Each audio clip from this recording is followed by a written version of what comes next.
mabilis po tayo mag-ask, Tio.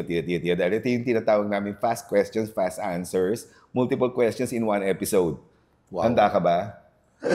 Yes. So I will give a series of questions hanggang hindi ka lalagpas ng 5 sentences Thank you. to reply. First question. Pag hindi ako Katoliko, mapupunta ba ako sa langit? Pwede. Paano?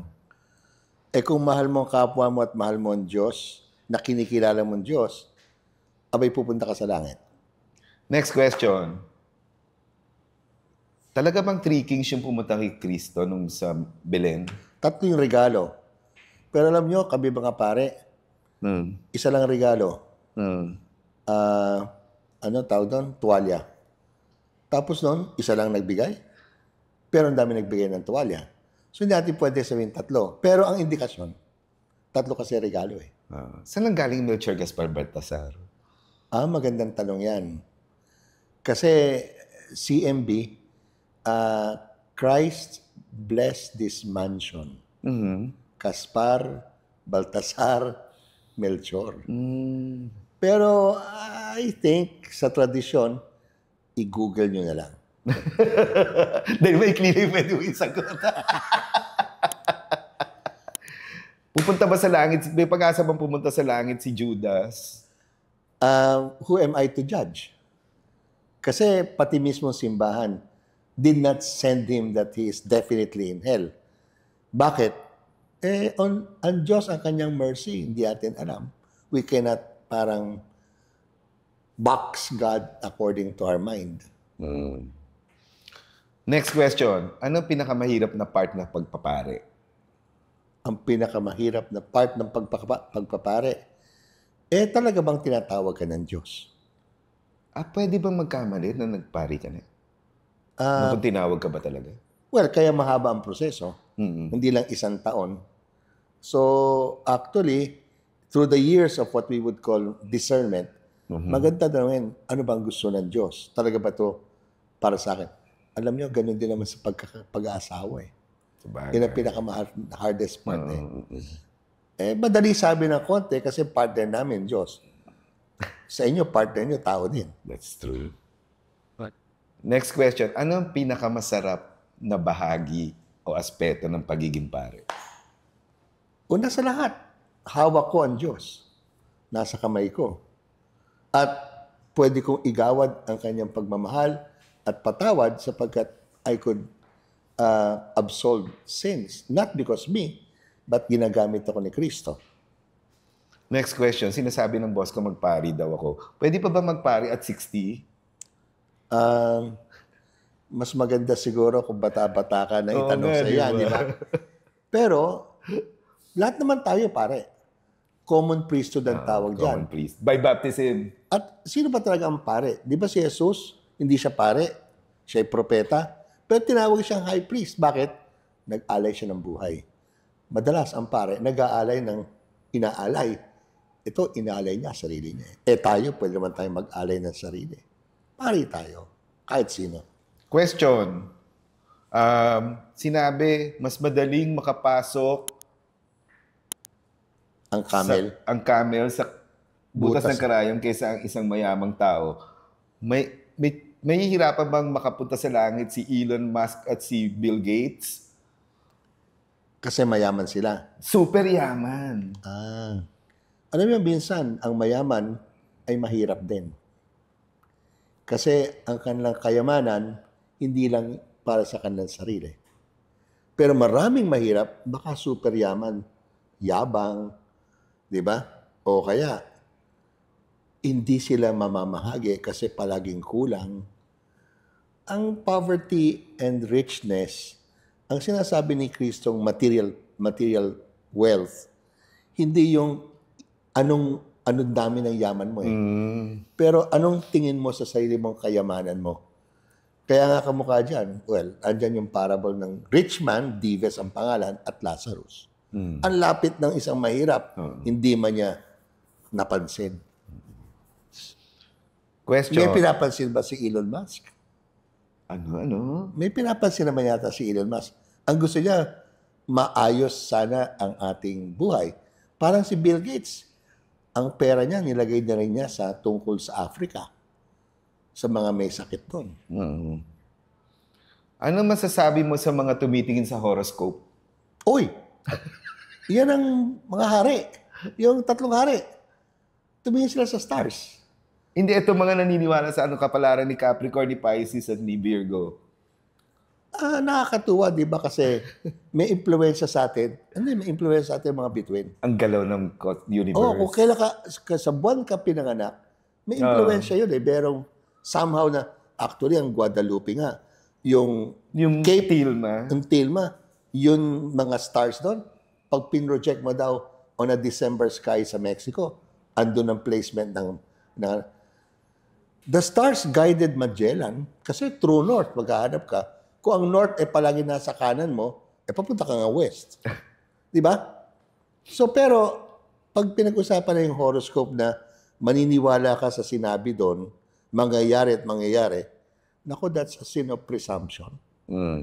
Kasi parang tinanggal mo na rin ang freedom mo eh.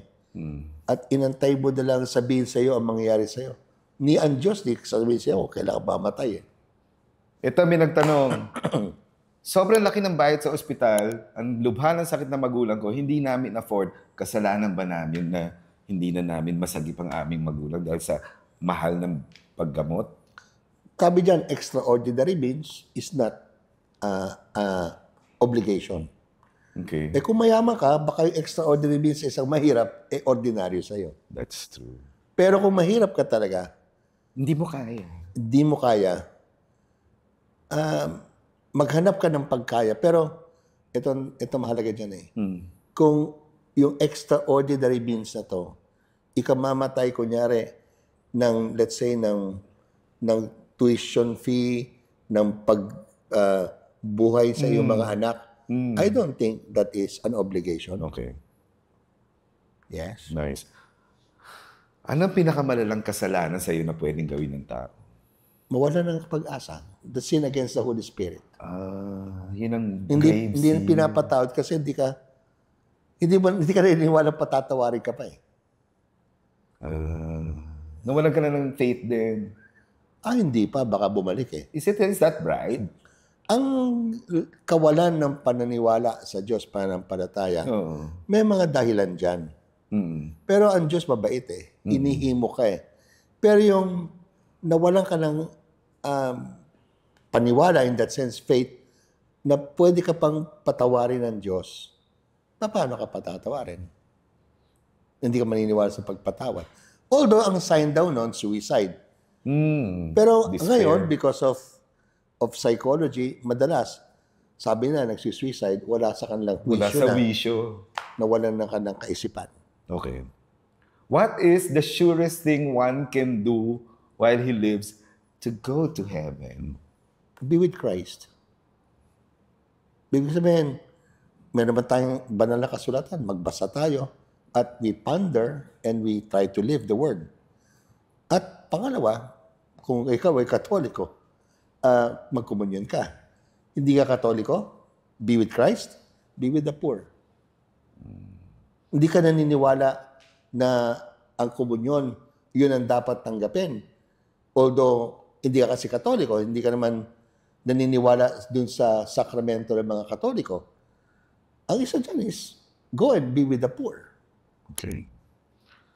Sino favorite mong saint? Ngayon, si St. Francis of Assisi na dahil kay Pope Francis. Dahil sa climate din. Hindi lang, kasi talagang parang taong-tao pala siya talaga. At binuhay ni Pope Francis ang kanyang pagkatao. Kasi yung lahat ng ginawa ni St. Francis of Assisi, ginawa ni Pope Francis. Kasi ang pangalan niya Jorge Mario Bergoglio. Nung inadapt niya yung pangalan ni Francis, di ba meron doon isang mama na ang dami-daming warts, hinagka niya. One of the first acts niya hinagka niya. That Francis did to a leper. Tapos, si Francis mismo joined, let's say, nakidialogue siya sa mga Muslim. And Pope Francis, the first Pope to visit Abu Dhabi, a Muslim enclave. Tapos yung kanyang 2 letters are exactly the words of St. Francis of Assisi, Fratelli Tutti, And then, Laudato Si. So, parang gusto ko na yata yung aking namesake na original yun eh. Francis Xavier ako eh. Pero I'm sure, galing naman yun sa Francis of Assisi. Next question. What do you think of death? Personally. Ang sarap mamatay. Bakit? Kasi susunduin ka ng Panginoon, dadalhin ka niya sa Ama. Ang sarap mamatay. Pero ang mas gusto ko doon, bakit kaya ako namatay? Ano yung dahilan ba't ako namatay? Kasi kumain ako ng burger na sobra-sobra. Ay, hindi masarap na kamatayan yon, di ba? O nagsisig ako na walang pasubali, whatever. I think, kung ako'y mamamatay, masarap ang mamatay, sana matagpuan niya ako na may dahilan.